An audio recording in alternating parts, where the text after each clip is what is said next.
সচরাচর প্রসেসর আমরা নষ্ট হতে খুবই কম দেখি, তবে যে একেবারেই নষ্ট হয় না সেটা কিন্তু না। প্রসেসরের কারণে যখন কম্পিউটারের মনিটরে কোনো ইনফরমেশন যায় না বা ডিসপ্লেতে কিছুই আসে না, তখন আমরা প্রসেসরটি ইরেজার অথবা একটি ভালো কেমিক্যাল ব্যবহার করে ক্লিন করি।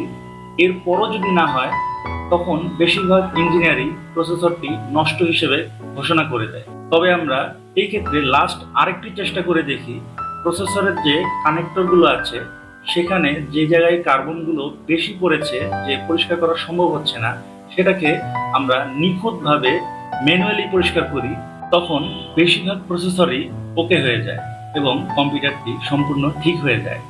এতে আমাদের যে ক্লায়েন্ট আছে তারও অনেকগুলো টাকা বেঁচে যায় এবং সেও খুশি হয়, আমাদেরও তার হাসি ভরা মুখটা দেখতে ভালোই লাগে। সময় পেলেই নতুন ভিডিও আসবে, তাই আর দেরি নয়, এখনই সাবস্ক্রাইব করুন। সকলে ভালো থাকুন। আল্লাহ হাফেজ।